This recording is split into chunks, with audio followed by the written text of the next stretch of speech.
Magandang araw po and mega love shout out sa lahat po ng ating mga manonood sa Ang Sulok ng Mundo. Ito na naman po si Kapitana ni Heights magbibigay po ng update sa pagpanaw po ng isa sa pinaka hinahangaan nating content creator na si Ate Charing. So ayan na nga po, pagkatapos ng 7 days na nobena, kahapon po hinatid na sa huling hantungan si Ate Charing, or kahapon po ay inilibing na siya at hinatid po siya ng mga kaibigan, pamilya at sa mga kasamahan nating content creator. Ayan. So ayan po, no, doon sa 7 days na lamay ni Ate Charing, ang pinaka talagang napaiyak talaga ako doon sa part na night before siya ilibing, kasi doon po nagkaroon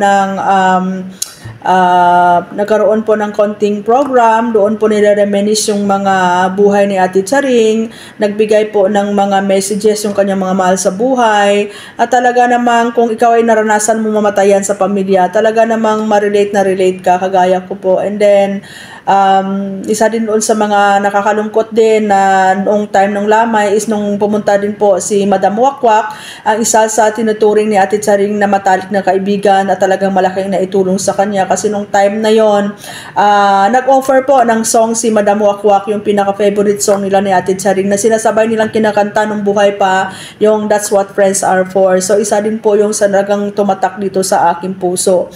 And yun na nga po guys, no, ang isa talaga sa pinaka nahangaan ng lahat kay Ate Charing, na despite po sa kanyang sikat na pangalan, isang malaking content creator, kumikita ng malaki, pero napaka down to earth po niyang tao, at mas pinili po niyang tumira sa tahimik na lugar at doon po sa bukid. Kaya nga po tinagurian siyang Ate Charing Bahay Bukid, kasi mas pinili niyang manirahan doon, at saka talagang very legit and organic yung kanyang pamumuhay doon. Kaya naman sa lahat ng mga big content creator, si Ate Charing lang po siguro yung masasabi kong hindi talaga siya umingay yung pangalan niya, at hindi po nagkaroon ng controversial, hindi po nagkaroon ng mga bad issues, kasi wala po kayong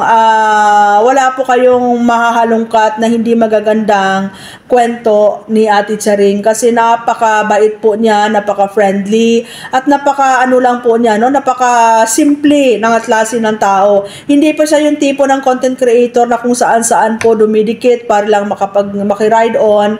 Talagang mas pinili niyang mananatili yung pangalan niya talagang sa simple, or sa talagang sarili niyang pamamaraan. Ayan. So, kahit po hindi masyadong umiingay yung pangalan ni Ate Charing, hindi po siya naging controversial talaga, pero sa kabila niyan, marami pong naipundar si Ate Charing galing po doon sa kanyang pagiging content creator. Talagang masasabi mong hindi po, very responsible po talaga si Ate Charing pagdating po sa kanyang kinikita, at talagang ini-invest niya, at talagang pinupundar niya. Katunayan niyan ay marami siyang mga naipundar, at isa na dyan yung nabili niyang lupa doon sa bukid, kung saan doon po siya nanirahan. Mas pinili niyang doon manirahan ng tahimik, at ngayon nga po ay binebenta yon ng 3 million, pero negotiable pa naman yon, di ba? So, ayan po, no, sa mga ibang content creator, magugulo yung mga buhay, nahahalungkat kung ano-ano dito sa social media, pero si Ate Charing po talagang tahimik at talagang patuloy na nagbibigay ng inspirasyon sa kanyang manunood.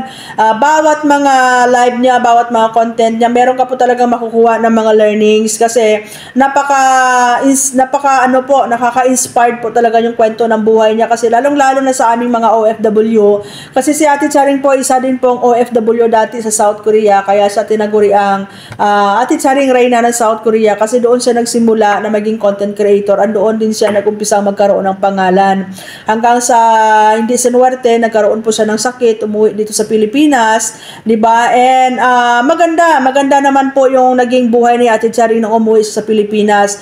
Kumbaga talagang masasabi natin na na-enjoy talaga niya yung naging buhay niya dito, na-enjoy niya kung ano man yung mga gusto niya sa buhay, nakamit niya, na-enjoy niya yung pagiging content creator niya, na-enjoy niya yung kinita niya sa pagiging content creator. Kumbaga, tahimik lang siyang namumuhay, pero siguro masasabi nating fulfilled naman si Ate Charing kung ano po yung naging buhay niya dito sa Pilipinas. Kaya isa talaga siya sa mga hinahangaang mga content creator kasi patuloy siyang nagbibigay ng inspirasyon sa kanyang manunood, nagbibigay ng kasiyahan, katuwaan, at talaga namang masasabi mong stress reliever ng ibang mga viewers niya. So ayan guys, no, hindi po natin malilimutan si Ate Charing, and maraming salamat sa lahat ng mga sinishare mong mga inspirasyon sa amin, at maraming salamat sa lahat ng mga kasiyahan na binigay mo at hindi ka namin makakalimutan.